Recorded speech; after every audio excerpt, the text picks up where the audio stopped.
দিল্লিতে এক ফকির ভিক্ষা করে, আমি বলতেছি না যে তারা দুর্নীতিবাজ, আমি বলছি না, প্রশ্নবিদ্ধ।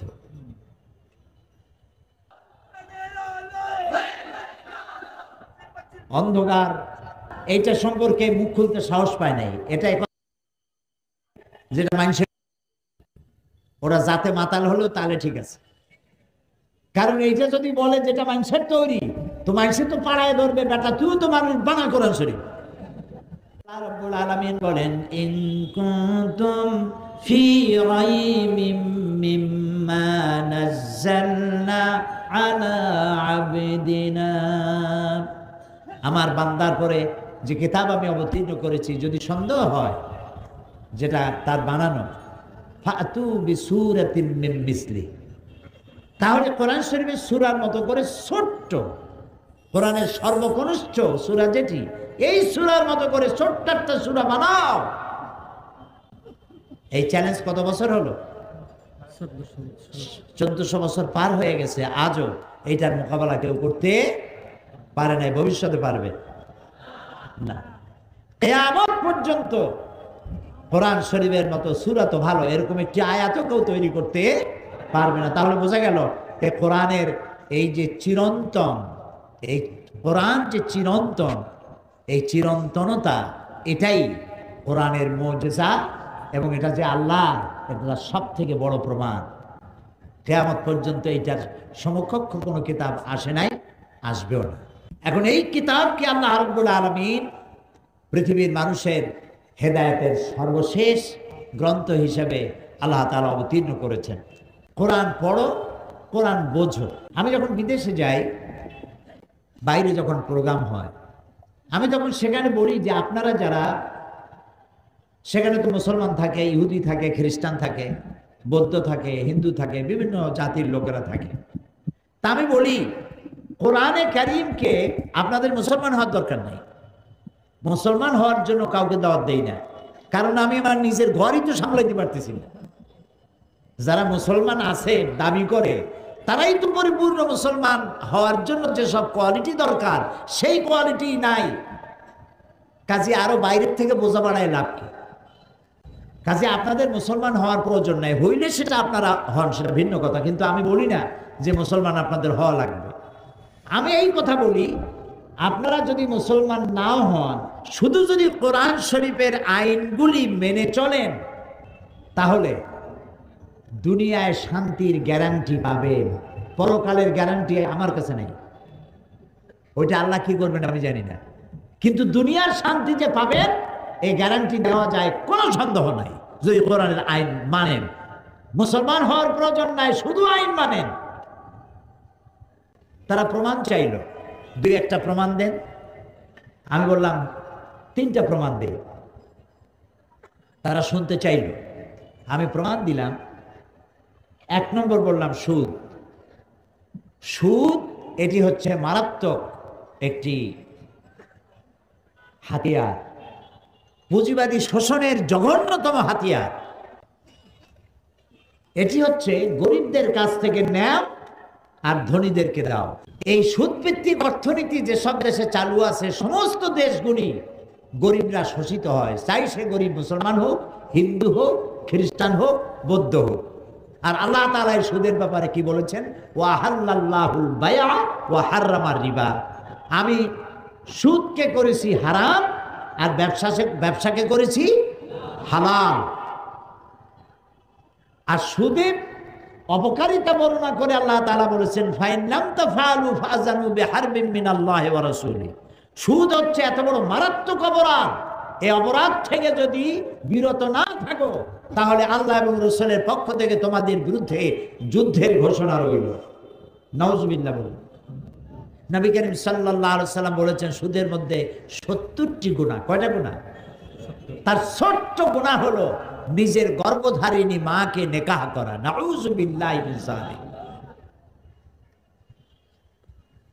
এখন এই জঘন্যতম হাতিয়ার সুদ, যারা এনজিওর কাছ থেকে লেনদেন করেন তারা বোঝেন যে সুদের মজা কি। সুদের সুদ তস্যচুদ সুদ, চক্রবৃদ্ধি আকারে সুদ দিতে দিতে আসল টাকা সুদ সহ বহুবার ফেরত দেওয়ার পরেও সুদের থেকে মুক্ত মানুষ হতে পারে না, মারাত্মক জঘন্য। আল্লাহ তাআলা এটাকে হারাম করে দিল। এখন যদি রাষ্ট্র আইন করে এই সুদকে বন্ধ করে দিয়ে, যদি সুদ ভিত্তিক অর্থনীতি বন্ধ হয়ে গিয়ে যদি যাকাত ভিত্তিক অর্থনীতি চালু হয়ে যায়, তাহলে এর দ্বারা উপকৃত হবে কি মুসলমান না হিন্দু, খ্রিস্টান, বৌদ্ধ সবাই হবে? বলেন, বলেন না, জবাব দেন না। সবাই হবে। গেল 1 নম্বর। 2 নম্বরে আল্লাহ তাআলা কোরআন শরীফে বলছেন, ওয়ালা তাকরাবুজ জিনা ইন্নাহু কানা ফাহিশাতান ওয়া সা সাবিলা। জিনা করা তো দূরের কথা, এর নিকটেও যেও না। জিনা করো না, এই কথা কোরআন শরীফে কোথাও নাই। বলা হলো জিনা এত নিকৃষ্ট যেটার কাছেও যেও না। তো কাছে যেতে গেলে নিশ্চয়ই কিছু রুট আছে, কিছু রাস্তা আছে, এই রাস্তাগুলিতেও যেও না। সে রাস্তাগুলি কি? জিনার নিকটবর্তী হওয়ার জন্য যে রাস্তাগুলি, তার মধ্যে একটা হচ্ছে ব্লু ফিল্ম, অশ্লীল নাচ, অশ্লীল গান, অশ্লীল সাহিত্য, নারীর সৌন্দর্য প্রদর্শনী ইত্যাদি। এখন এই যে জিনিসগুলির নাম আমি বললাম, এই জিনিসগুলি যদি চালু থাকে সমাজে, কি কি বললাম মনে আছে? মনে আছে? এই রাস্তাগুলি যদি চালু থাকে, তাহলে এর দ্বারা নির্যাতিতা হবে সকল শ্রেণীর নারীরা, চাই সে মুসলমান হোক, চাই সে হিন্দু হোক, চাই সে বৌদ্ধর মেয়ে হোক। ঠিক কিনা? কথা সত্য কিনা? এখন রাষ্ট্র যদি এই রুটগুলি বন্ধ করে দেয়, জেনা করার রুট, জেনা করার রাস্তা, লাইনগুলি বন্ধ যদি রাষ্ট্র করে, সৌন্দর্য প্রদর্শনী নিষিদ্ধ, ব্লু ফিল্ম প্রদর্শনী নিষিদ্ধ, ছায়া, অশ্লীল ছায়াছবি, অশ্লীল গান, নারীর সৌন্দর্য প্রদর্শনী ইত্যাদি নিষিদ্ধ, রাষ্ট্র যদি আইন করে বন্ধ করে দেয়, আপনারাই বলেন এর দ্বারা কি উপকৃত হবে শুধুমাত্র মুসলমান মেয়েরা, না সব জাতি, ধর্ম, দল, মত নির্বিশেষে সকল নারীরা তাদের ইজ্জত এবং সম্ভ্রমের গ্যারান্টি পাবে? কথা ঠিক কিনা? আসুন 3 নম্বরে, সমস্ত পাপের উৎস কি বলতে পারবেন? মদ এবং জুয়া সমস্ত পাপের উৎস। ওয়াসআলুনাকা আনিল খামরি ওয়াল মাইসিরি কুল ফীহিমা ইসমুন কাবীর। হে নবী, আপনাকে প্রশ্ন করা হয় মদ এবং জুয়া সম্পর্কে, আপনি বলুন ইসমুন কাবীর, এটা মারাত্মক গুনাহ, মারাত্মক অপরাধ। শিরক, এটাকে কিন্তু বড় গুনাহ বলা হয় নাই। আমি যদি প্রশ্ন করি সব থেকে বড় গুনাহ কি, আপনারা জবাবে বলবেন কি বলেন তো? শিরক। কিন্তু শিরককে বড় গুনাহ বলা হয় নাই। অবশ্যই বড় গুনাহ, কিন্তু কোরআনে কারীম এটাকে বড় গুনাহ বলে নাই, এটাকে বলা হয়েছে ইন্না শিরকা লা যুলমুন আযীম। এটা বড় জুলম, বড় অত্যাচার। জুলম কারে বলে? উলামায়ে কেরাম জানেন, ওয়াদউ শাই ফি গায়রি মুহাল্লি। জুলম বলা হয় যে জিনিসটা যেখানে রাখার সেখানে না রেখে অন্য জায়গায় রাখার নাম হলো, বলেন, জুলম। যেমন এই চশমাটা রাখার জায়গা কোথায়? চোখে। আমি এখানে রেখে দিলাম, তাহলে চশমার উপরে কি করা হলো? জুলুম করা হলো। টুপিটা রাখার জায়গা কোথায়? আমি টুপিটা মাথায় না রেখে হাঁটু উঁচু করে বসে হাঁটুর মাথায় রাখলাম, তাহলে টুপির উপরে কি করা হলো? জুলুম করা হলো। দুধ রাখতে হয় কোথায়? পাত্রে। পাত্রে না রেখে আপনারা মাছ ধরে, মাছ রাখেন কিসে? জাল বাইয়া মাছ ধরেন যখন, তারপরে যার মধ্যে রাখেন ওটার নাম কি? খোলই। এখন আপনার দুধ বোতলে না রেখে যদি খাবারের মধ্যে রাখেন, তাহলে দুধের উপরে কি করলেন? জুলুম করে ভালাইছেন। এই তো বুঝে ভালাইছেন, একেবারে বাংলা কথা। যে জিনিসটা আল্লাহর কাছে চাওয়া, যেটা দিতে পারেন তিনি গায়েব থেকে, তিনি ছাড়া কেউ দিতে পারেন না, সেই জিনিসটা আল্লাহকে ছাড়া কারো কাছে চাওয়ার নামই হলো জুলম। সন্তান দেওয়ার মালিককে, রোগ মুক্ত করার মালিককে, বিপদ থেকে বাঁচাবার মালিককে, হায়াতের মালিককে, মওতের মালিককে, বলেন আল্লাহ, আল্লাহ, আল্লাহ, আল্লাহ। সেই আল্লাহকে ছাড়া অন্যের কাছে যখন চাইবেন, এই সব বিষয় তখন আপনি জুলুম করে বসলেন। এটাকে জুলুম বলা হয়েছে, বড় জুলুম। কিন্তু এটা অবশ্যই বড় গুনাহ, কোনো সন্দেহ নেই, কিন্তু একমাত্র বড় গুনাহ নয়। সব বড় গুনাহের মধ্যে এটাও একটি বড় গুনাহ। কিন্তু আল্লাহ তাআলা বড় গুনাহ হিসাবে ইসমুন কাবীর বলেছেন মদ আর জুয়াকে। মদ এবং জুয়া এই দুটি জিনিস মানুষকে মাথা খারাপ করে দেয়। আরে ভাই একটু সময় দেন, একটু স্ন্যাপ নিচ্ছে, কি অসুবিধা? 1 মিনিট একটু সহ্য করতে পারেন না? আমাদের ধৈর্য আরো দরকার হবে। জি ভাই, আপনি ভাবেন না, বসে। মদ আর জুয়া, জুয়ায় অসুবিধা কি? জুয়ায় অসুবিধা হলো এক্ষুনি যদি আপনাকে 1 লক্ষ টাকা কেউ দেয়, ওই টাকাটার কোনো গুরুত্ব হবে আপনার কাছে? বলেন বলেন, গুরুত্ব হবে? এই টাকা দিয়ে আপনি যা মনে হয় তাই কিনবেন, যা খুশি তাই করবেন। তো 10 টাকা দিয়ে যদি লেগে যায় 10 লাখ টাকা পেয়ে গেছেন, আপনি তো মানুষের মানুষ মনে করবেন না, আপনি অহংকারী হবেন, ফেরাউন হয়ে যাবেন। যা চান তার চাইতে অনেক বেশি পাইছেন, এত পাও পাইছেন, কোথায় রাখবেন বসার জায়গাও নাই। তখন আপনি ফেরাউন হবেন, নমরুদ হবেন। এই জন্য জুয়া মানুষকে মাতাল করে দেয়, দিক বিদিক শূন্য করে দেয়। কি করবে দিশা করতে হবে, কাণ্ড জ্ঞান বর্জিত করে দেয়। আর এই পয়সাটা যদি 10 লাখ টাকাই হোক, আর 10 টাকাই হোক, আর 100 টাকাই হোক, তা যদি ইনকাম করতে গায়ে মাথার ঘাম পায় পড়ে, 10 লাখ টাকার চাইতে 100 টাকার দাম তার কাছে অনেক বেশি। এটা আয় করতে কষ্ট হয়েছে। আর মদ, যারা এগুলি খায়, নানান রকমের কোকেইন, হেরোইন, চর্স, তারপরে বাহাবা ট্যাবলেট, নাকি ইয়াবা ট্যাবলেট, তারপরে এই সব জিনিস, তারপরে পানি জাতীয়, ওদের জিজ্ঞেস করছি এগুলো খাও কেন? হুজুর বুঝবেন না, খাইলে পরে একটা ভাব সৃষ্টি হয়, একটা রাজা রাজা ভাব।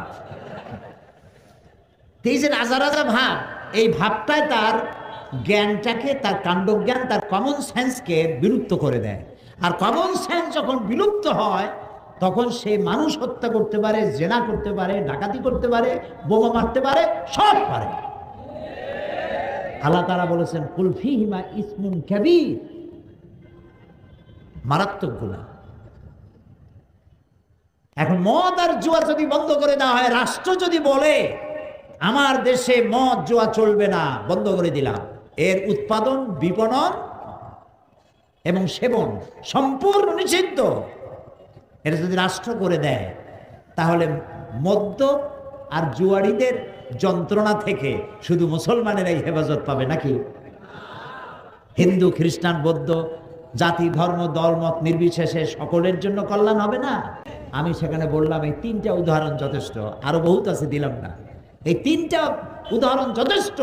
দুর্নীতি বন্ধ করার জন্য আল্লাহ রাব্বুল আলামিন যে ফর্মুলা দিয়েছিলেন, যে কিতাব দিয়েছিলেন, আল্লাহ তাআলার সেই কিতাবকে ছেড়ে দেওয়ার কারণে দুর্নীতি তো দূর হয়নি, স্থায়ীভাবে আসন গেড়ে বসেছে। ইসলাম নারীকে বোরখা পরাইছে, ওদের খুব আপত্তি। বোরখা পরালে তো তাদের লাম্পট্য প্রবৃত্তি চরিতার্থ করার সুযোগ হয় না, এজন্য তারা সহশিক্ষা চালু করেছে। ইসলাম সহশিক্ষাকে হারাম করেছে।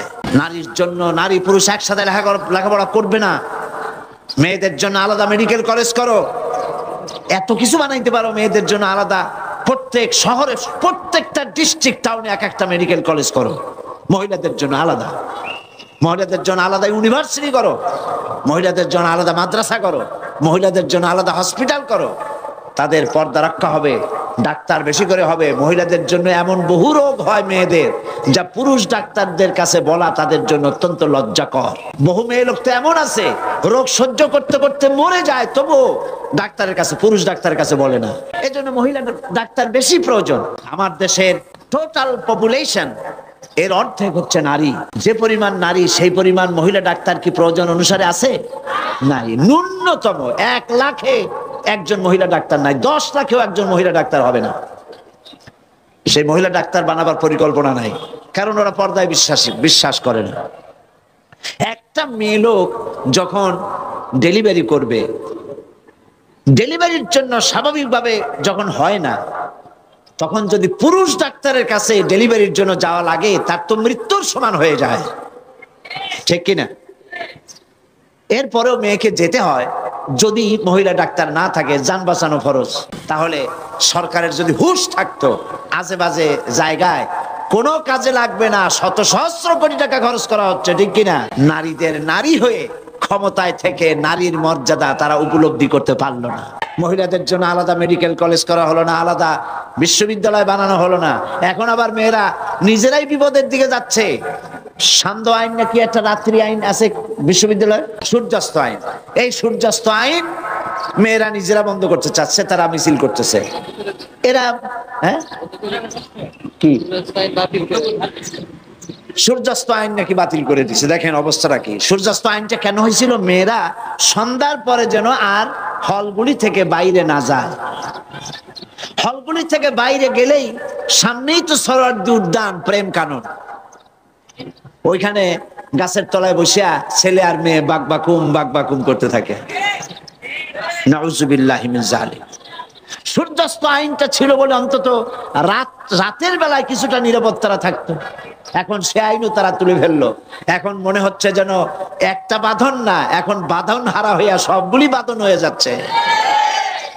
এদেরকে কে রক্ষা করবে? আল্লাহ ছাড়া। এই জন্য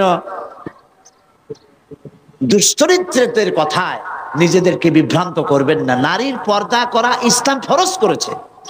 তেঁতুল দেখলে জিহ্বায় তো পানি আসবেই, ঠিক কিনা? আগুন দেখলে ভয় তো লাগবেই, সাপ দেখলে ভয় লাগবে, আগুনের কাছে জমাট ঘি থাকলে গলে যাবেই। পাশাপাশি নারী এবং পুরুষ, পরনারী পরপুরুষ একত্রিত হলে একের প্রতি অপরের আকর্ষণ সৃষ্টি হবেই, এটাই স্বাভাবিক। এই আকর্ষণকে যারা অস্বীকার করে, হয় সে নপুংসক না হয় মিথ্যেবাদী, ঠিক কিনা? এখন নারী এবং পুরুষ দুটোই শক্তি। এই দুই শক্তি দুই জায়গায় অবস্থানের কথা ইসলাম বলেছে। কিন্তু ইসলাম বিরোধী নেতৃবৃন্দরা তারা মনে করেছেন দুই শক্তি দুই জায়গায় থাকিয়া যদি এইরকম চলে, দুই শক্তি যদি মিলাই দেই তাহলে আরো জোরে চলবে। যেমন স্টিমার চলে আগুন আর পানি দিয়া। এখন একজন নেতা গিয়ে দেখলো যে আগুন আর পানি মাঝখানে আছে একটা পার্টিশন লোহার। আগুন আর পানি দুই দিকে থাকিয়া জাহাজ চলতেছে প্রতি ঘন্টায় 20 নটিক্যাল মাইলে। এখন আমি যদি মাঝখান থেকে পার্টিশন তুলে দিয়ে আগুন আর পানি মিলাই দিতে পারি, তাহলে 40 নটিক্যাল মাইলে চলবে জাহাজ। এই মনে করে কোন নেতা প্রগতিবাদী, তথাকথিত দুর্গতিবাদী কোন নেতা স্টিমারের আগুন আর পানির মাঝখানের পার্টিশন যদি তুলে ফেলে দেয়, তাহলে আপনারা বলেন 40 মাইল বেগে সামনে যাবে না পাতালপুরীর নেমন্তন্ন খাইতে যাবে? কপাল পোড়া নেতা, কপাল পোড়া এনজিও, কপাল পোড়া বুদ্ধিজীবী, কপাল পোড়া নাট্যকার, কপাল পোড়া কবি সাহিত্যিক মেয়েদেরকে উলঙ্গ করে রাস্তায় বের করতে চায় তাদের নামপট্য প্রবৃত্তিকে চরিতার্থ করার জন্য। তোমরা কি আল্লাহর চাইতে বেশি বোঝো? তোমরা কি আল্লাহর চাইতে বেশি বোঝো? তোমরা কি রাসূলের চাইতে বেশি বোঝো? ইসলাম নারী এবং পুরুষকে আলাদা করেছে, আলাদা জায়গায় থাকার জন্য, নারীর অধিকার নষ্ট করার জন্য নয়। নারীর অধিকার ইসলাম দিয়েছে। বিবাহের ব্যাপারে নারীকে অধিকার দেওয়া হয়েছে। মেয়ের অমতে বিয়ে দিতে পারবেন না। আপনি বাপ এবং মা হওয়া সত্ত্বেও ফোর্স খাটিয়ে মেয়েকে বিবাহ দিতে পারবেন না। মেয়ে যদি বলে এই পুরুষকে আমি গ্রহণ করব না, আপনি জোর করে বিবাহ দিতে পারেন না। নারীর এই অধিকার কে দিয়েছে? কোন ধর্ম দেয় নাই, ইসলাম দিয়েছে। এমন কি বাল্য বিবাহ আপনি করাই দিলেন, কিন্তু মেয়ে যখন বড় হলো তারপরে যদি স্বামী তার পছন্দ না হয় তাহলে কি হবে? হাদিস শুনুন। আবু দাউদ শরীফে আসছে, এক যুবতী নারী রাসূল কারীম সাল্লাল্লাহু আলাইহি ওয়াসাল্লামের খেদমতে হাজির হলেন। মহিলা এসে বললেন, ইয়া রাসূলুল্লাহ, আমার ছোট্ট অবস্থা, আমার মা বাপ আমাকে একটা পুরুষের সঙ্গে বিয়ে দিয়েছিল। আমার তখন বিবাহের জ্ঞান, পুরুষ সম্পর্কিত কোনো অভিজ্ঞতা, কোনো জ্ঞান আমার ছিল না। বিয়ে হওয়ার পরে আমার যখন বয়স হয়েছে, এখন দেখছি যে এই পুরুষ আমার পছন্দ নয়। আমি এখন কি করতে পারি? রাসূলুল্লাহ বললেন এটা তোমার ইখতিয়ার, ইচ্ছে করলে বিয়ে রাখতেও পারো, ইচ্ছে করলে বিবাহ ভঙ্গও করতে পারো। সুবহানাল্লাহ বলবেন না? এর থেকে অধিকার দেবে এনজিওরা, দেবে লম্পটেরা? অধিকার আল্লাহ এবং রাসূল যা দিয়েছে তার থেকে অতিরিক্ত অধিকার কারো দেওয়ার ক্ষমতা নাই। নারীকে বিবাহ করার, স্বামী চয়েস করার, তালাক দেওয়ার সব অধিকার ইসলাম দিয়েছে। এরপরে তারা বলে কি, আল্লাহ নিজেই নারীকে ঠকাইছে। কত বড় শয়তান চিন্তা করতে পারে? আল্লাহ নাকি নারীকে ঠকাইছে। কিভাবে? একজন নাট্যকার তো বলেই ফেলেছে আল্লাহ অঙ্কে কাঁচা। নাউযুবিল্লাহি মিন যালিক। আল্লাহ ঠকালেন কিভাবে নারীকে? কয় যে একটা ছেলে সমান দুইটা মেয়ে, দুইটা মেয়েতে বাপের যে সম্পত্তি পাবে একটা ছেলেতে তাই পাবে। তাহলে ইসলাম তো আল্লাহ নিজেই তো মেয়ে লোককে ঠকাই দিল। কপাল পোড়া। দুনিয়ার সব বোঝে, কোরআনের জ্ঞান নাই। পণ্ডিত, তবে মূর্খ পণ্ডিত। কোরআনের জ্ঞান নাই, কিচ্ছু নাই, জিরো। কোরআন জানো না, কিচ্ছু জানো না, আল্লাহর কাছে কোনো দাম নাই। মুসলমান দাবি করতে চাও, কোরআন বুঝতে হবে, ঠিক কিনা? কোরআন বুঝতে হবে। তুমি বুদ্ধিজীবী হয়েছো তাতে কি হয়েছে? তোমার চাইতে বড় বুদ্ধিজীবীর নাম হলো শয়তান। সবচাইতে বড় বুদ্ধিজীবী কে? শয়তান। সে বুদ্ধি দিয়ে আর্গুমেন্ট করছিল আল্লাহর সামনে, তারপর হয়েছে কি? শয়তান হয়ে গেছে। আল্লাহ রাব্বুল আলামিন কোরআন শরীফের ভেতরে তিনি মেয়েদের ব্যাপারে ছেলের চাইতে এক ভাগ কম দিলেন কেন? প্রশ্ন। জবাব হচ্ছে এই, মেয়ে এবং ছেলে, মেয়ে অনেক জায়গা থেকে তার পাওয়ার জন্য জায়গা করে দেওয়া হয়েছে। মেয়ে বাপের সম্পত্তিতে পাবে, মায়ের সম্পত্তিতে পাবে, ছেলের সম্পত্তি থেকে পাবে, ভাইয়ের সম্পত্তি থেকে পাবে, স্বামীর সম্পত্তি থেকে পাবে, স্বামীর কাছ থেকে মহারানা পাবে। মোট 8 জায়গা থেকে নারীর পাওয়ার জায়গা 8টা পয়েন্ট। 8টি জায়গা থেকে মেয়েরা পাবে, আর ছেলে পাবে শুধু পিতার কাছ থেকে। তাহলে কে জিতল, ছেলে না মেয়ে? মেয়েকে জিতানো হয়েছে। তলায় দেখতে হবে, ভাষা ভাষা দেখলে হবে না, গভীরে যেতে হবে।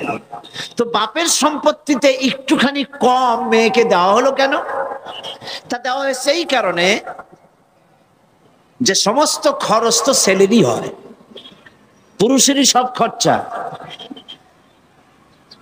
স্ত্রী যদি কোটি কোটি টাকার মালিক হয়, তার কোনো খরচ নাই।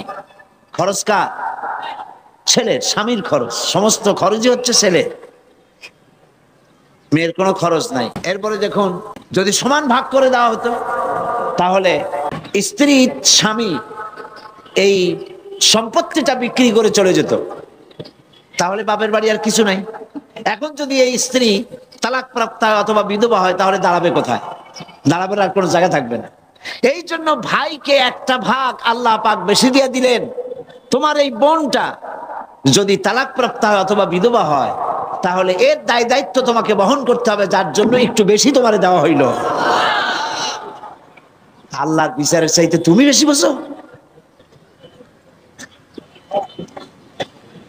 এরপরে মেয়েদেরকে মহারানা দেওয়া হচ্ছে। বাপের কাছ থেকে পাইছে, মায়ের কাছ থেকে, ছেলের কাছ থেকে, স্বামীর কাছ থেকে। এরপরে মহারানা। মহারানা দেওয়া সুন্নত নয়, নফল নয়। ওয়াতুহুন্না উজুরাহুন্না ফারিদা। আল্লাহ পাক বলছেন মহারানার টাকা অবশ্য পালনীয় কর্তব্য হিসেবে আদায় করে দাও। মহারানা আদায় করা ফরজ। মহারানা আদায় করা কি ফরজ? এই ফরজ দায়িত্ব যারা পালন করে না, স্ত্রীও মাফ করে নাই, স্বামীও দায়িত্ব পালন করে নাই। যদি এমনটি হয়, আর যদি স্ত্রী মাফই না করে, কিয়ামতের দিন স্বামীকে জেনাকারের কাতারে দাঁড়াতে হবে। নাউযুবিল্লাহ। মহারানার টাকা আদায় করতেই হবে। এখন কোরআন বলছে মহারানার টাকা তুমি তাকে দিলা, সে টাকা দিয়ে ব্যবসা করলো, কোটি কোটি টাকার মালিক হয়ে গেল। তুমি যদি পর্বত সমতুল্য সম্পদ তোমার স্ত্রীকে দাও, কণা মাত্র ফিরাইয়া নিও না। আল্লাহ চান মেয়ে লোকদের কাছে টাকা থাকুক, পয়সা করি থাকুক, এটা আল্লাহ চান। তাও সুবহানাল্লাহ বলবেন না? ইসলাম ঠকাইলো না জিতাইলো? জিতিয়ে দিয়েছে। মহারানার টাকা দাও, সম্পদ দাও, পয়সা কড়ি দাও, আর এই আটটা 10টা জায়গা থেকে তার পাওয়ার সোর্স রয়েছে। মাঝে মধ্যে বলি আমার মা বোনেরা, আমি মাঝে মধ্যে এভাবে বলি, মেয়ে লোকেরা যদি জানতেন, ভালো করে শুনুন, মেয়ে লোকেরা যদি জানতেন ইসলাম, আল্লাহ এবং তার রাসূল, কোরআন আর হাদিস তাদেরকে কি অধিকার দিয়েছে, এই কথা যদি তারা জানতেন, তাহলে আর কিছু নয়, শুধু তাদের অধিকারটা পাওয়ার জন্য সরকারের বিরুদ্ধে আন্দোলন করত। তোমার কাছে কিচ্ছু চাই না, ইসলাম আমাদের যা দিছে সেইটা ফিরিয়ে দাও, এটা পাওয়ার জন্য তারা আন্দোলন করতেন। ইসলাম সর্বাধিক সুযোগ সুবিধা নারীদেরকে দান করেছে, অধিকার দিয়েছে। সেই অধিকার আপনার ফিরে পেতে হলে আপনাকে ইসলামে আন্দোলন করতে হবে, ইসলামে আন্দোলনে আসতে হবে, আপনাকে ইসলাম জানতে হবে, ইসলাম বুঝতে হবে, ইসলামী আন্দোলনে শরীক হতে হবে। মা বোনেরা, বাংলাদেশের বিভিন্ন শহরে সব জায়গায় ইসলামী আন্দোলনের কাজ চলছে। মহিলাদের জন্য আলোচনা, দার্সে কোরআন, দার্সে হাদিস, বিভিন্ন জায়গায় বৈঠক হচ্ছে, সেসব জায়গায় কোরআন হাদিসের আলোচনা হয়। আপনারা ওই সব জায়গায় গিয়ে কোরআন হাদিসের আলোচনায় শরীক হবেন, কোথায় কোথায় হয় খোঁজ নিয়ে আলোচনায় শরীক হবেন, তাহলে ইসলাম আপনি জানতে পারবেন, আপনি বুঝতে পারবেন। আরেকটি কথা মনে রাখুন, আপনি কিন্তু রাসূলুল্লাহর ওই হাদিস স্মরণ করুন, কুল্লুকুম রায়িন ওয়া কুল্লুকুম মাসউলুন আন রায়াতিহি। রাসূলুল্লাহ বলেছেন, প্রত্যেক ব্যক্তি তার অধীনস্থ ব্যক্তি সম্পর্কে জবাবদিহি করতে হবে আল্লাহর কাছে। আপনি মা, আপনাকে আপনার সন্তান সম্পর্কে জবাব দিতে হবে, স্বামীকে তার গৃহ সম্পর্কে জবাব দিতে হবে, দারোগাকে তার থানা সম্পর্কে জবাব দিতে হবে, এমপিকে তার এলাকা সম্পর্কে জবাব দিতে হবে, মন্ত্রীকে তার দেশ সম্পর্কে জবাব দিতে হবে, প্রেসিডেন্টকে পুরা রাষ্ট্র সম্পর্কে জবাব দিতে হবে। যিনি যেখানে আছেন তাকে তার যতটুকুন তার জুরিডিকশন, এতটুকুনের জবাবদিহি তাকে করতে হবে। তা আপনি মা, আপনার সন্তানদের ব্যাপারে আপনি জবাবদিহিতা থেকে এড়াতে পারবেন না। কিয়ামতের দিন আপনার কারণে যদি সন্তান বেনামাজি হয়, অসতর্কতার কারণে বেনামাজি হলো, জিনাকার হলো, চরিত্র হারালো, আল্লাহর পথে থাকলো না, কিয়ামতে এই ছেলে মেয়েরা যখন জাহান্নামে যাবে, আল্লাহর অর্ডার হবে এদেরকে জাহান্নামে দাও, ফেরেশতাদের বলবেন। তখন জাহান্নামগামী ছেলে মেয়েরা তখন কি বলবে? কোরআন শরীফ বলছে, রব্বানা আরিনাল্লাযাইনি আদাল্লানা মিনাল জিন্নি ওয়াল ইনস। আয় আমার রব, আয় আমার আল্লাহ, আমাকে দেখায় দাও কে আমাকে গোমরাহ করলো মানুষ থেকে আর জিন থেকে। আমি যে নামাজ পড়ি নাই, আমাকে নামাজের জন্য উদ্বুদ্ধ করা হয় নাই, ড্রাগ এডিক্টেড হয়েছি, আমাকে কেউ ফিরায় নাই, অন্যায় কাজ থেকে আমাকে কেউ বাধা দেয় নাই, ন্যায় কাজের জন্য উদ্বুদ্ধ করে নাই, সুতরাং অন্যায় কাজে আমাকে প্রলুব্ধ করেছে, বাধা দেয় নাই কারা? সেই সব নেতা, সেই সব মুরব্বী, মা বাপ, মানুষের মধ্যে, জেনের মধ্যে, তারা কারা? কই? আরিনাল্লাযাইনি আদাল্লানা, আমাদেরকে গোমরাহ করলো কে? তাদেরকে দেখাও। নাজআলহুমা তাহতা আকদামিনা লিয়াকুনা মিনাল আসফালিন, তাদেরকে পায়ের তলে রাখবো। আপনার আদরের ছেলে মহব্বত করে নাম থুইছেন বল্টু মিয়া, তার নাম তো ওইরকমই রাখে, আকাশ হোসেন, বাতাস খাতুন, অক্সিজেন বেগম, এই হলো নাম। এই আদর করে যে সব নাম রেখেছেন আপনার ছেলের আর মেয়ের, ওরা কিন্তু কিয়ামতে আপনাকে পাড়াইতে চাবে, পায়ের তলে রাখতে চাইবে, আল্লাহ বলেছেন কোরআন শরীফের মধ্যে। সেই জন্য আপনার দায়িত্ব হচ্ছে আপনার ছেলেকে, আপনার মেয়েকে দ্বীনের পথে পরিচালিত করা, ছোট্ট অবস্থা থেকে কোরআন শিখানো, ইসলাম শিখানো। এমনকি আপনি যে প্রাইভেট টিচার রাখবেন বাড়িতে, আপনাকে জানা দরকার এই টিচার কোন আন্দোলন করে, কার সাথে জড়িত, কি কাজ করে, সে ইসলামের সাথে না ইসলাম বিরোধী, সে নামাজি কিনা, বেনামাজি এবং ইসলাম বিরোধী কোন আন্দোলনের সাথে জড়িত আছে, এমন ছেলেকে যদি আপনার ছেলে মেয়ের প্রাইভেট টিউটার হিসেবে রাখে, আপনার ছেলেটাকে, মেয়েটাকে নষ্ট করে দেবে। আপনার ছেলে মেয়েকে কিন্ডারগার্টেন স্কুলে দিবেন, আপনাকে ভাবতে হবে এই কিন্ডারগার্টেন স্কুলে শুধু ইংরেজি শিখাইলেই হলো না, সেখানে আরবি শিখানো হয় কিনা। কিয়ামতের দিন যদি আপনার প্রশ্ন করা হয় কোরআন বোঝো নাই কেন, তাহলে জবাবে যদি বলেন কোরআন আমার মাদার ল্যাঙ্গুয়েজ না, এই জন্য কোরআন বুঝি নাই, ফেরেশতারা জিজ্ঞেস করবে, আচ্ছা কোরআন তোমার মাদার ল্যাঙ্গুয়েজ না বলে কোরআন বোঝো না, ইংরেজি তোমার কোন দেশি ফাদার ল্যাঙ্গুয়েজ? এটা তো খুব বুঝছো। ছোট্ট বাচ্চাকে ইংরেজি শিখাবার জন্য লক্ষ লক্ষ টাকা খরচ করেন, কোরআন শিখাবার ব্যাপারে চেষ্টা করেন নাই, আপনি দায়ী হবেন না? এগুলি চিন্তা করতে হবে। সুতরাং কিন্ডারগার্টেন স্কুলে দিতে গিয়ে আপনাকে খুঁজতে হবে কোন কিন্ডারগার্টেন স্কুলে আপনার বাচ্চাকে নামাজ শেখানো হবে, ইসলাম শেখানো হবে, সালাম শেখানো হবে, মা বাপের প্রতি আদব করা শেখানো হবে। সেইটা খুঁজে খুঁজে সেখানে দিবেন বহু টাকা খরচ করে। ইংরেজি ভাষা শেখার জন্য পাগল হলে চলবে না। তার অর্থ এই নয় যে আমি আপনাদেরকে ইংরেজি শিখতে নিষেধ করছি, তা ইংরেজি আপনি শিখুন, আপনার ছেলেকেও শিখান, মেয়েকেও শিখান, আপনিও শেখেন, কোনো অসুবিধা নাই।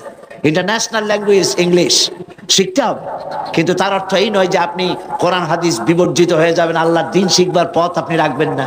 আর বাচ্চা অবস্থা থেকে যদি না শিখান তো শিখবি কি করে? ঠিক কিনা?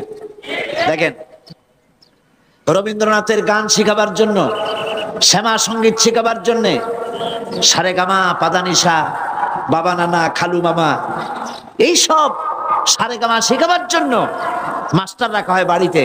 সপ্তাহে 3 ঘন্টা ক্লাস করে, বেতন তার 10,000 টাকা।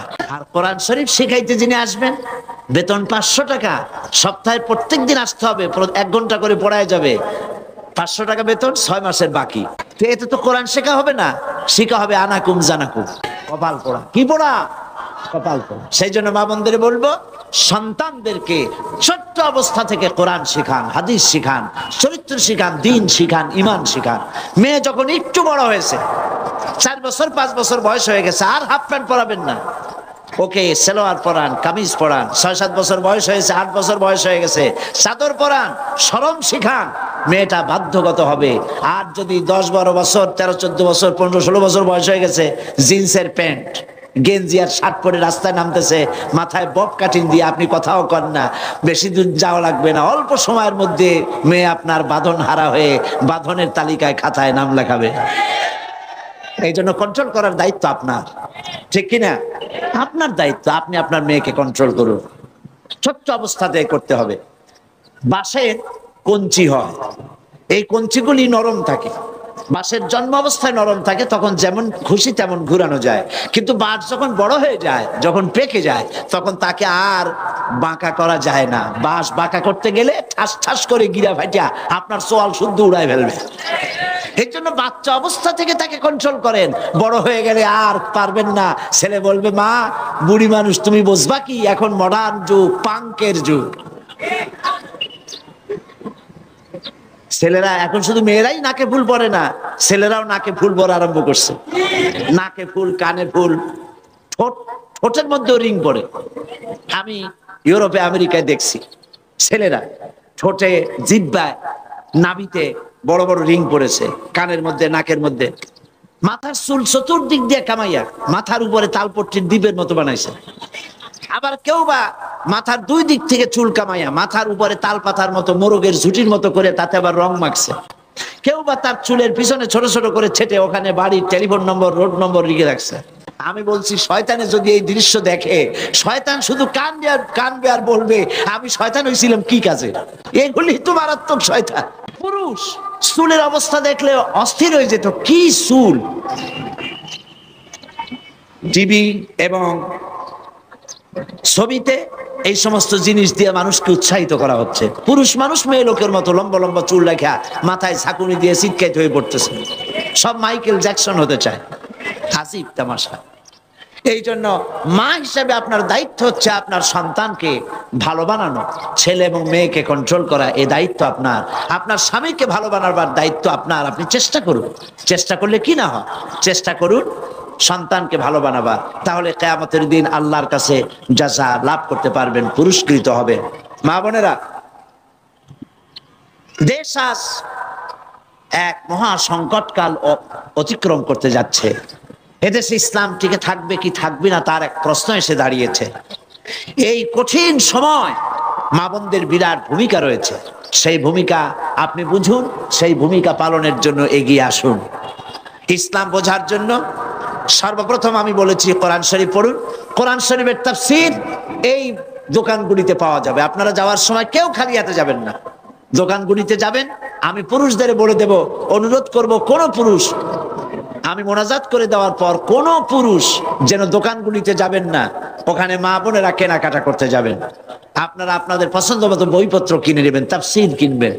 তাফহিমুল কোরআন সারা বিশ্বে পরিচিত, তাফহিমুল কোরআন আপনারা কিনবেন। দুনিয়ার সমস্ত নবী রাসূলগণ সবর অবলম্বন করেছেন। তারা ছিলেন সবরের মূর্ত প্রতীক। সবর কাকে বলে দুনিয়াবাসীকে তারা তা দেখিয়ে দিয়েছেন।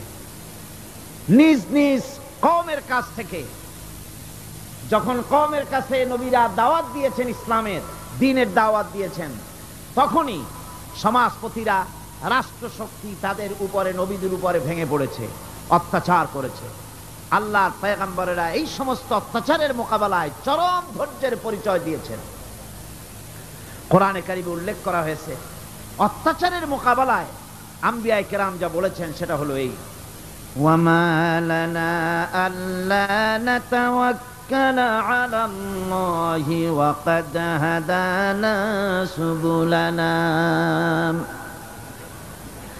আল্লাহ পাক বলেন, পয়গম্বরেরা বলেছেন আমরা আল্লাহর উপরে ভরসা করব না তো কার উপরে ভরসা করব?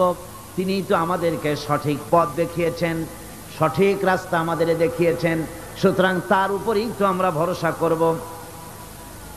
ওয়ালানাসবিরান্না আলা মা আযাইতুমুনা ওয়া আলাল্লাহি ফালিয়াতাওয়াক্কালিল মুতাওয়াক্কিলুন।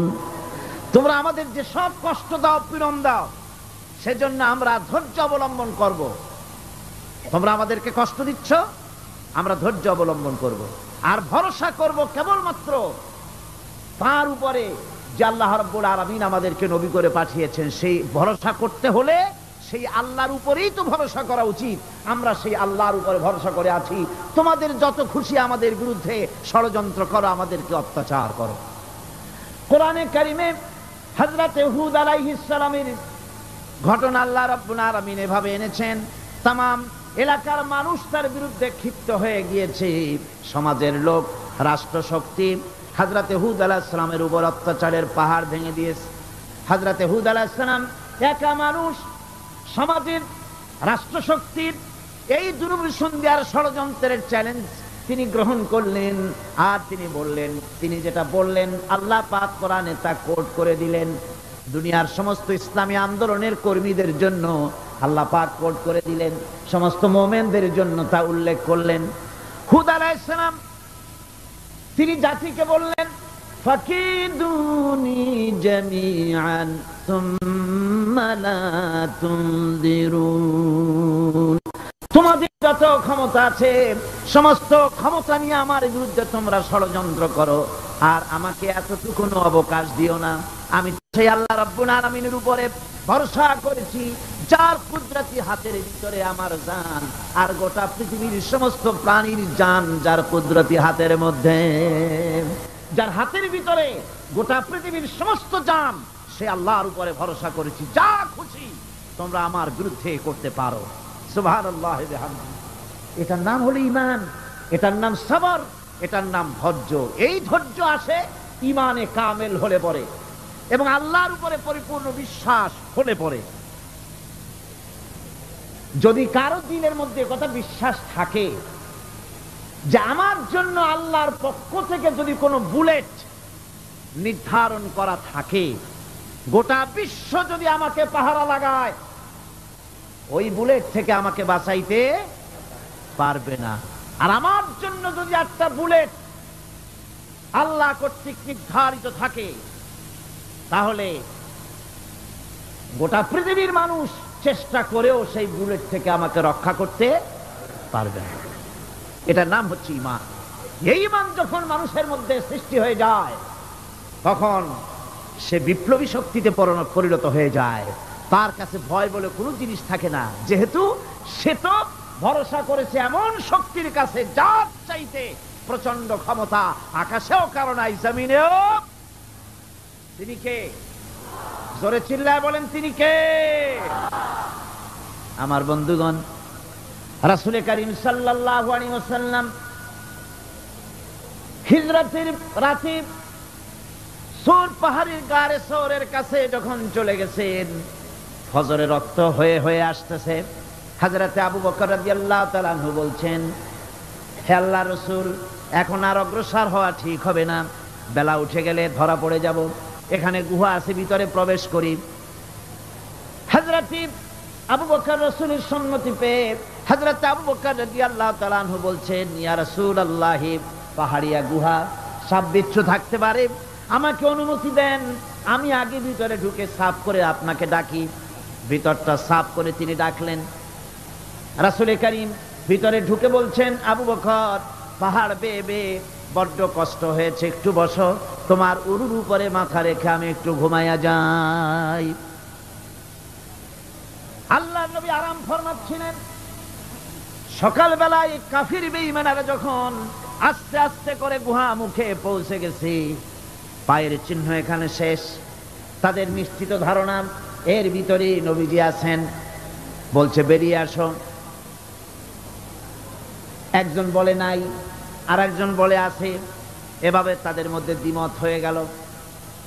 হযরতে আবু বকর বলছেন, ইয়া রাসূলুল্লাহ, আমরা তো ধরা পড়ে গেছি, আমাদের তো আর উপায় নাই, এ গুহাটা এতই অগভীর, শুয়ে যদি হাঁটু উঁচু করা যায় উপর থেকে দেখা যায়, বসতে পরে মাথা দেখা যায়, ধরা তো পড়ে গেছি, উপায় নাই।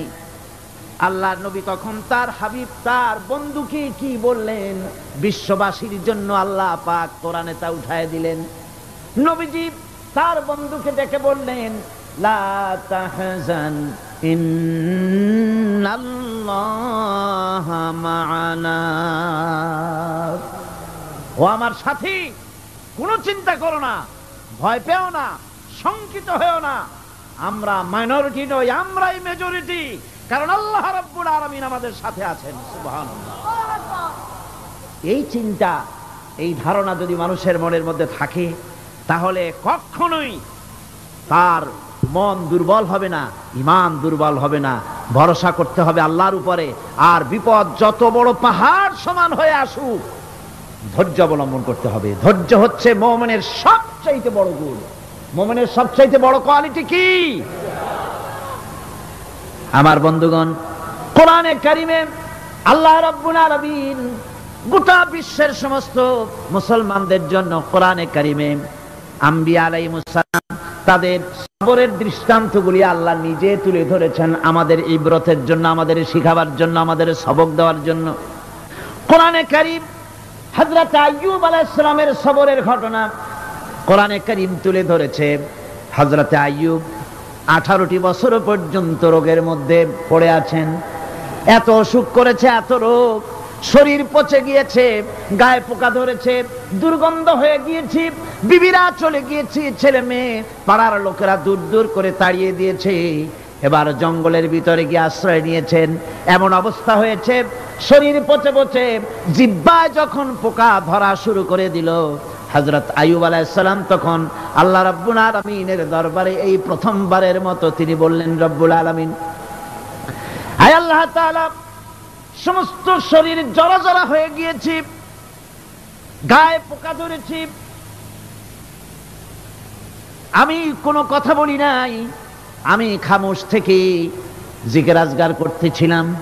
আয় আল্লাহ, এখন দেখি আমার জিহ্বায় পোকা ধরেছে, পোকা ধরা শুরু হয়েছে, আমার জিহ্বাটায় পোকা তুমি দয়া করে দিও না, কারণ আমার জিহ্বায় যদি পোকা হয়ে যায় তাহলে তোমার মতো আল্লাহর জিকির আমি কি দিয়া করব? আমার জিহ্বাটা তুমি দয়া করে ভালো রাখো। কোরআনে কারীম বলছি, ওয়া আইয়ুবা ইয নাদা রাব্বাহু ইন আন্নী মাসানিয়াদ-দুররু ওয়া আনতা আরহামুর রাহিমিন। স্মরণ করো সেই সময়ের কথা যখন আইয়ুব তার রবকে ডেকে বলেছিল, আমি অসুস্থ আর তুমি তো রহমান রহিম, দয়াময়। ভাষাটা দেখেন কি সুন্দর, এর থেকে কি আল্লাহর আর কিছু বলা লাগে? আল্লাহ পাকের কাছে তিনি বলতেছেন, আল্লাহ আমি তো অসুস্থ, আমি তো অসুখ করেছে আমার, আর তুমি তো দয়াময় রহমান রহিম। এক অন্ধ, ঈদের দিন কত অন্ধই তো আসে খরাক করার জন্য, ভিক্ষা করার জন্য, চতুর্দিকে ভিক্ষা করতেছে অন্ধরা।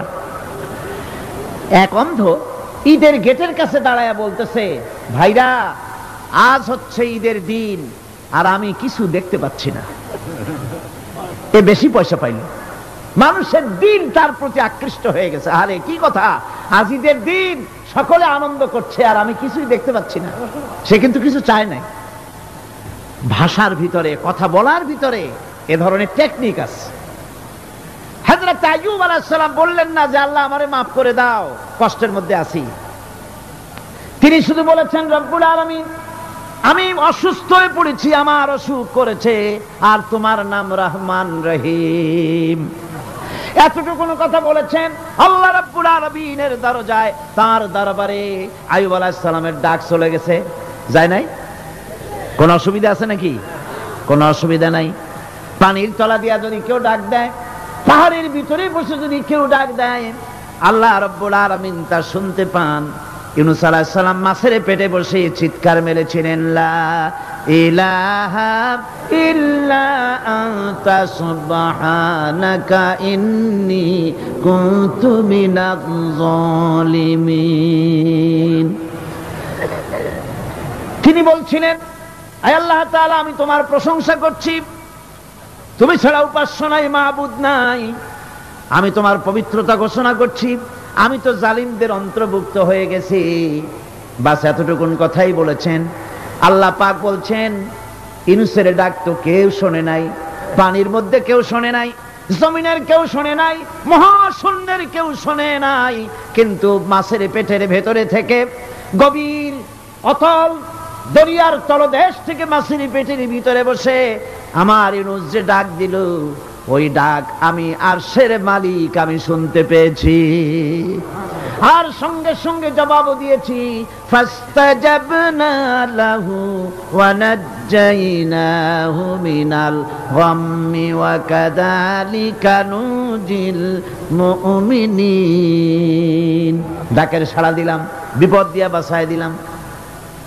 শুধু ইউনূসের নাম, আল্লাহ পাক এ জায়গায় আবার ওয়াদা করলেন, দুনিয়ার যত মুমিন বান্দা আছে তারা যদি কখনো বিপদে পড়ে যায় আর আমারে যদি ডাকে, আমি এই রকম করে বিপদ থেকে বাঁচায়া দেব। আইয়ুব আলাইহিস সালাম যখন আল্লাহ রাব্বুল আলামিনের কাছে ফরিয়াদ করলেন, আল্লাহ পাক তখন বলছেন, কোরআনে কারীম বলছে, ফাস্তাজাবনা লাহু ফাকাশাফনা মা বিহি মিন দুররিন ওয়া আতাইনাহু আহলাহু ওয়া মিসলাহুম মাআহুম রাহমাতাম মিন ইনদিনা ওয়া যিকরা লিল আবিদিন। আমি আইয়ুবের দোয়া কবুল করে নিলাম। শুধু তার পরিবার বর্গই দিলাম না, বরং আরো কিছু নিয়ামত আমি তাকে দান করে দিলাম। এবং তাই জন্য, যেহেতু তারা ছিল আমার অনুগত বান্দা, আমার বাধ্যগত, আমি এই জন্য রহম করেছি, সমস্ত রোগ শোক আমি মাফ করে দিয়েছি। আমাদের সামান্য একটু জ্বর হয়, যদি 2-3 দিন জ্বর হয়েছে, জ্বর ছাড়ে না, বলে যে এত ভালো ভালো কাজ করি তারপর আমার এত জ্বর হওয়া লাগে, অমুকরা এত পাপ করে, তা তো কিছুই হয় না। খালি আল্লাহ আমার চোখে দেখলো, আমার বউর অসুখ, আমার অসুখ মুড়ি ছাড়ি না। ভাইরা, আপনি ঠিক পান না যে কি গুনাহ আপনি করেন। কোরআনে কারীম বলছি, ওয়ামা আসাবাকুম মিন মুসিবাতিন ফাবিমা কাসাবাত আইদিকুম ওয়া ইয়াফু আন কাসীর। যত বিপদ তোমাদের উপর আসে সব দুই হাতের কামাই করা, আর আমি তো অনেকগুলো ক্ষমা করে দেই। তোমরা যত পাপ করো, আকাম করো, সবগুলির শাস্তি যদি দুনিয়ায় দিতাম, সাহস করার সময় পেতে না। অসুখ হলেই অধৈর্য হয়ে যেও না, ধৈর্য ধরো। আল্লাহ পাক বলেন, শুধু আইয়ুব নয়, ওয়া ইসমাঈলা ওয়া ইদরিসা ওয়া যাল কিফলি কুল্লুম মিনাস সাবিরিন। এইভাবে করে ইসমাইল, ইদ্রিস, জুলকিফল সবাই ছিল ধৈর্যশীল। জোরে বলেন সুবহানাল্লাহ। ধৈর্যের চরম পরাকাষ্ঠা ছিলেন তিনি। কোরআনে কারীম নবীদের এই কথাগুলি আমাদের শোনাচ্ছেন। হযরত ইয়াকুব আলাইহিস সালাম কলিজার টুকরা সন্তান হযরত ইউসুফ আলাইহিস সালামের জন্য তার মনটা পাগল ছিল। এত সুন্দর করে আল্লাহ তারে বানাইছিলেন, এত তিনি ছিলেন সৌন্দর্যের পিরামিড, যারা দেখলে চোখ ফিরানো যায় না, এমন সুন্দর সুপুরুষ যারা দেখি সেই যুগের সুন্দরী যুবতী মেয়েরা রূপের মোহে পড়ে নিজেদের আঙ্গুলগুলি কেটে ফেলে দিয়েছিল। রূপের মোহে এমন অবশ হয়ে গেছে, আঙ্গুল কেটেছে, হাত কেটেছে, টের পায় নাই। আবার ভুল বুঝবেন না, দুনিয়ার সেরা সুন্দর পুরুষ ইউসুফ আলাইহিস সালাম, তা কিন্তু রাসূলের চাইতে বেশি নয়। হযরত উম্মুল মুমিনিন আয়েশা রাদিয়াল্লাহু তাআলা আনহা তিনি বলেছেন, যেই সব সুন্দরী রমণীরা ইউসুফ আলাইহিস সালামকে দেখে রূপের মোহে পড়ে নিজেদের আঙ্গুলগুলো কেটে ফেলেছিল, ওরা যদি আমার হাবিবকে দেখতো, ওরা যদি আল্লাহর রাসূলকে দেখতো, তাহলে হাত কাটতে কাটতে কোন ফাঁকে যে কলিজা কেটে ফেলে দিত, ওরা টের পেত না। আবার বন্ধুগণ, হযরত আইয়ুব আলাইহিস সালাম সন্তানের মায়া, অন্যান্য ভাইরা হিংসায় পড়ে গেল, তারা নিয়ে তাকে কুয়ায় ফেলে দিল। সেখান থেকে তারা একটা ছাগল বা কোনো পশু জবাহ করে তার রক্ত মাখাইয়া জামায় এনে হাজির করে দিল। হযরত ইয়াকুব আলাইহিস সালামের সামনে যে তারে নিয়ে খেলা করতে গিয়েছিলাম, আমরা খেলায় লিপ্ত ছিলাম, বাগে খাইয়া ফেলাইছে। এগুলি কি গপ্প? এগুলি কি কোরআন? আল্লাহ পাক শোনাচ্ছেন, বিশ্ববাসীকে শোনাইছেন।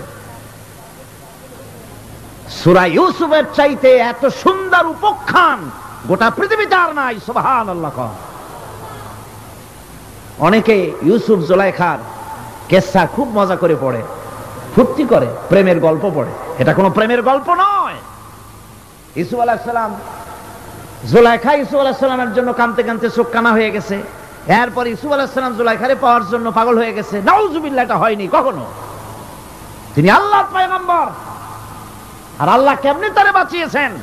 যখন জুলাইখা ঘরের ভিতরে সুন্দর করে যৌন উন্মাদনামূলক চিত্র অঙ্কিত করে ঘরের মধ্যে আটকায় দিয়েছে, তালা লাগায় দিয়েছে, আর নিজে যৌন উদ্দীপক কাপড় চোপড় পরেছে না পরার মতোই।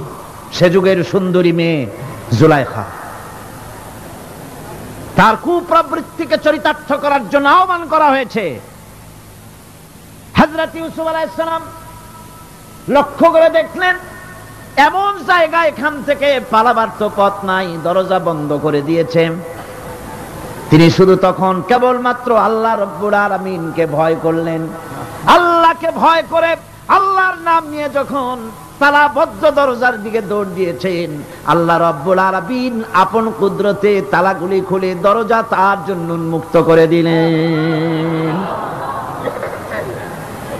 ইউসুফ আলাইহিস সালামকে ফালাই দিয়ে এভাবে করে কাপড় এনে দিল তার সামনে, রক্তমাখা কাপড় পেয়ে হযরত ইয়াকুব আলাইহিস সালাম সন্তানদের মুখে কাহিনী শুনে তিনি কি বললেন? কোরআনে কারীম তা কোট করেছে। তিনি চিক দিলেন না, ফাল দিলেন না, ফিট হয়ে পড়লেন না।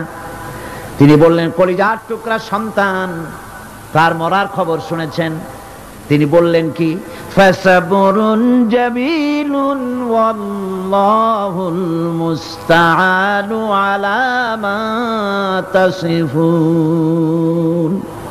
আমি উত্তম সবর অবলম্বন করব। তোমরা যে কাহিনী রচনা করেছো এর বেলায় আমি আল্লাহর কাছে সাহায্য চাই। আমি উত্তম সবর অবলম্বন করব। আমার ভাইয়েরা, 11 ভাই মনে করেছিল ইউসুফ আলাইহিস সালামকে মরণ কুয়ায় ফালাই দিছি। তারা তো ঠিক পায় নাই, এটা মরণ কুয়া না, এটা হচ্ছে একটা সুড়ঙ্গ, যাকে ইংরেজিতে বলে টানেল। এটা এমন একটা সুড়ঙ্গ, ওরা মনে করেছে মরণ কুয়া।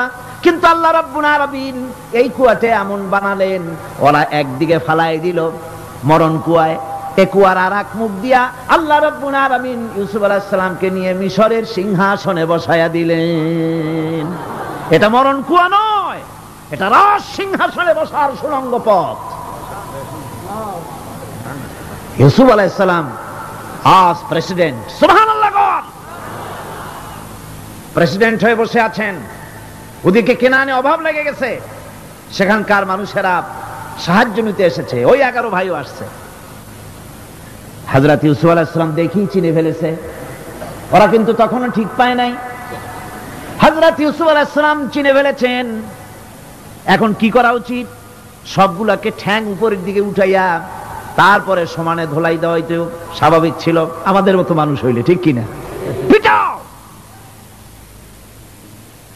ঠিক তো বলবেনি, অভ্যাস তো এটাই। হযরত ইউসুফ আলাইহিস সালাম তাদের সামনে পরিচয় দিলেন। তারা যখন বুঝতে পারলো, লজ্জায় তাদের মাথা হেট হয়ে গেল। হযরত, তারা এক তো লজ্জা, আর 2 নম্বরের ভয়, জান নিয়া কেনানে কেউ ফিরে যাইতে পারবো না। এখন অবস্থা হয়েছে যে জীবনই যায় নাকি এখানে। হযরত ইউসুফ আলাইহিস সালাম ভাইদের এই করুণ দুরবস্থা বুঝতে পারলেন, বুঝে চরম ধৈর্য ধরে তিনি কি বললেন? তিনি বললেন, লা তাসরিবা আলাইকুমুল ইয়াউম, ও ভাইরা, তোমাদের বিরুদ্ধে আমার কোনো ক্ষোভ নাই, দুঃখ নাই, বিদ্বেষ নাই, হিংসা নাই, আল্লাহর রাস্তে মাফ করে দিলাম। সুপ্রিয় দর্শক, আজকের এই ভিডিওতে যা নসিহত পেয়েছি তা শুধু শুনে রেখে দেওয়ার জন্য নয়, বরং আমাদের জীবনে বাস্তবায়ন করা জরুরি।